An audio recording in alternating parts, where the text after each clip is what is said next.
Wow, fairy tales.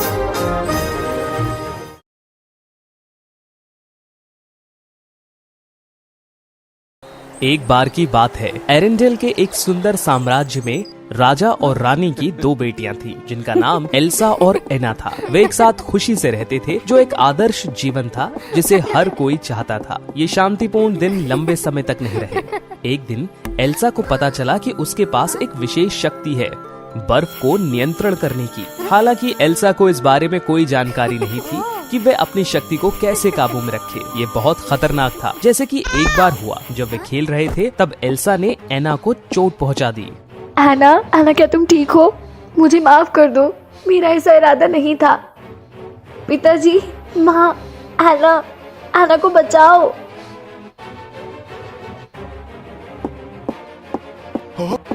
क्या हुआ Elsa? उसके साथ क्या हुआ है? सैनिकों, जल्दी से चिकित्सक को बुलाओ। तब से एल्सा को अपनी शक्ति पर शर्म महसूस होने लगी। उसने हमेशा खुद को दुनिया से अलग करने की कोशिश की। एल्सा, आओ मेरे साथ खेलो। अपनी बहन के साथ खेलने की इच्छा के बावजूद एल्सा को अभी भी उस चीज का डर था जो उसने एना के साथ किया था। ये चीज एल्सा को घर की किसी भी हलचल से दूर रखती थी। जब एल्सा 18 साल की हुई तो राज्य में एक दुखद घटना हुई। राजा और रानी दोनों एक समुद्री तूफान में गायब हो गए। बेशक एल्सा एरेंडेल की नई रानी बन गया। हालांकि एल्सा को डर था कि उसकी शक्ति पूरे राज्य और विशेष रूप से उसकी बहन को बुरी तरह से प्रभावित कर सकती है। एल्सा, तुम कहाँ जा रही हो? एल्सा, रुक जाओ। उसने फिर सब कुछ पीछे छोड़ दिया और वहां से जाने लगी। एना के बारे में 16 साल की उम्र में उसका एक हंस नाम का प्रेमी था, जो पड़ोसी राज्य का राजकुमार था। हंस, मुझे क्या करना चाहिए? एल्सा चली गई है। कोई बात नहीं एना, वो सिर्फ वह आपके माता पिता के चले जाने से दुखी है। वह कुछ दिनों बाद वापस आ जाएंगी। नहीं, वे कभी महल के बाहर नहीं गई है। वहाँ बहुत खतरा है। मैं उसे अकेला नहीं छोड़ सकती। तुम यहाँ रहो और मेरे लिए राज्य की देखभाल करो। मैं एल्सा को खोजूंगी और उसे वापस लाऊंगी। ठीक है, आपको सतर्क रहना चाहिए। अगर कुछ होता है तो आपको यहाँ वापस आना होगा और फिर हम इसे करने का सबसे अच्छा तरीका ढूंढ लेंगे। बेशक, धन्यवाद। इस बीच एल्सा ने अपने कदम राज्य की सबसे ऊंची चोटी पर रखे। उसने वहाँ अपना सुंदर बर्फ का महल बनाया। हालांकि क्योंकि एल्सा का पूरा ध्यान महल बनाने में था, इसीलिए उसने यह महसूस नहीं किया कि उसकी शक्ति ने इतिहास का सबसे बड़ा बर्फीला तूफान ला दिया था, जिसने एरेंडेल राज्य को बर्फ से ढक दिया। एना ने हांस को अलविदा कहा। उसने एल्सा को महल में वापस लाने के लिए रास्ता खोज लिया था। एना को पता था कि उसकी बहन उस सबसे ऊंची चोटी पर महल में थी। वो समझ गई थी केवल एल्सा ही ऐसा कर सकती थी। क्या शानदार महल था। पहाड़ तक के रास्ते के बीच में एना का घोड़ा थक गया था। सौभाग्य से पास में एक बार था। वे आराम करने के लिए बार में गई ताकि आगे की यात्रा कर सके। एना बहुत खुश थी जब उसने एक आदमी देखा। वह रॉजर और लूकास बारासिंगा था। हेलो, मैं चोटी पर पहुंचने की जल्दी में हूँ और मेरा घोड़ा थक गया है। क्या आप कृपया मुझे अपनी बर्फ की गाड़ी पर वहाँ पहुँचने में मदद कर सकते हैं? मैं आपको पैसे दूंगी। चोटी पर अभी इस मौसम में? क्या आप पागल हैं? ये बहुत खतरनाक है। हाँ, ये बहुत महत्वपूर्ण है। मैं आपको पैसे दे दूंगी, 2 गुना नहीं 3 गुना। ठीक है, मैं तुम्हें वहाँ ले चलता हूँ। तब एना बहन की तलाश में अपने रास्ते पर चलती रही। गाड़ी अंधेरे में तेजी से चलती रही। अंत में कई कठिनाइयों और चुनौतियों के साथ एक लंबी रात के बाद एना एल्सा के महल में पहुंच गई।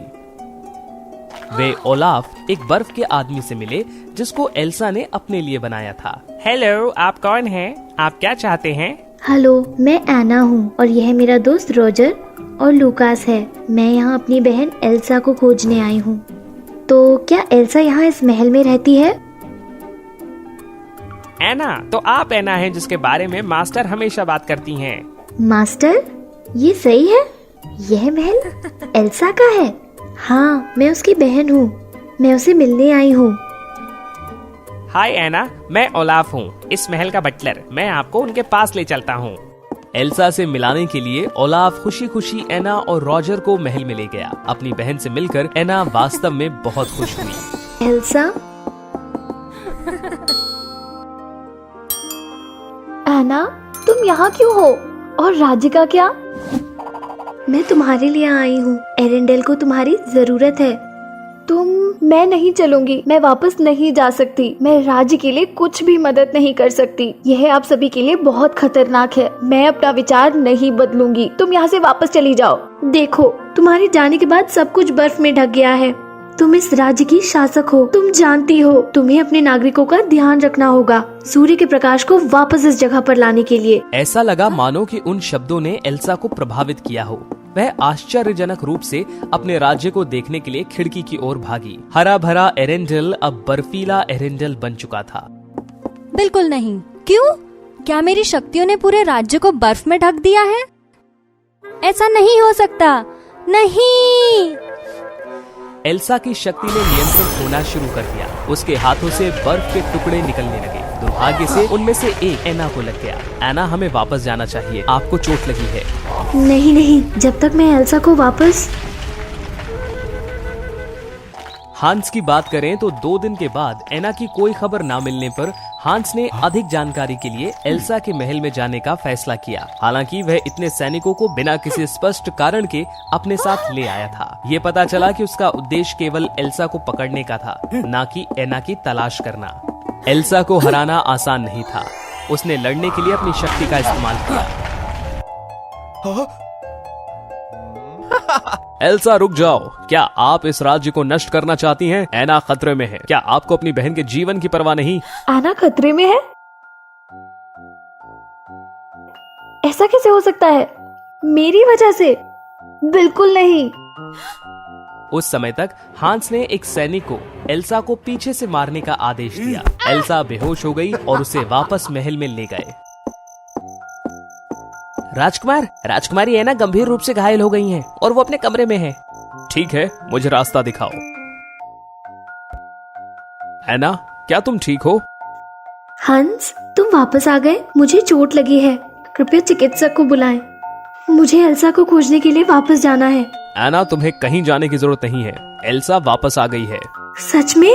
हे भगवान, कृपया मुझे उसके पास ले चलो। वो जेल में है, अपनी फांसी की प्रतीक्षा कर रही है। और आप इसे अब और नहीं सह सकती हैं, है ना?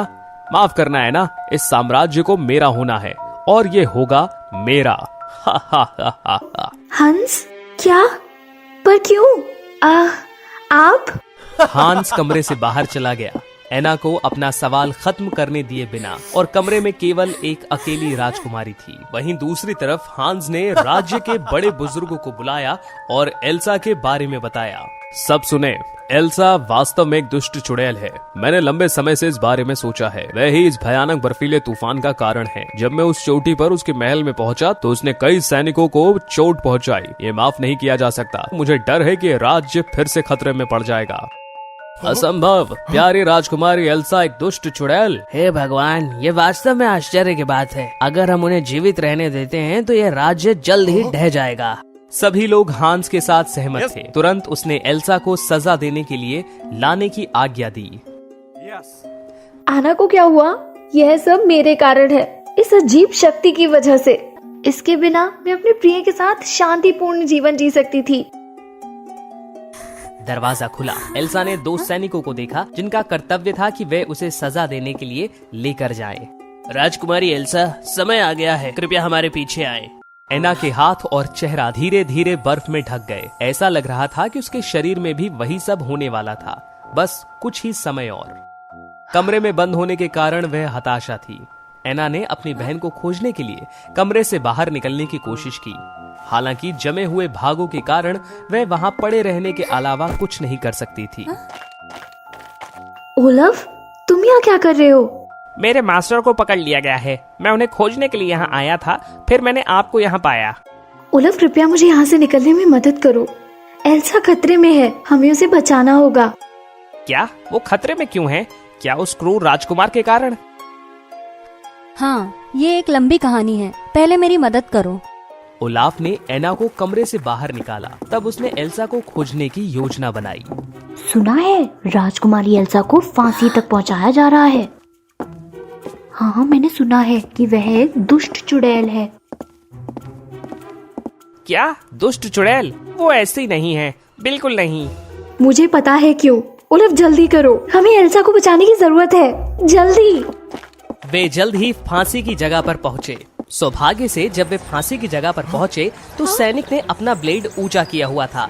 ओलाफ, उन पहरेदारों का कुछ करो। ओलाफ ने अपनी छड़ी के हाथों को लहराया। 4 बर्फ की गेंदें कहीं से बाहर आईं और गार्ड को मार गिराया। एना मौका पाकर एल्सा की जगह पहुंच गई थी।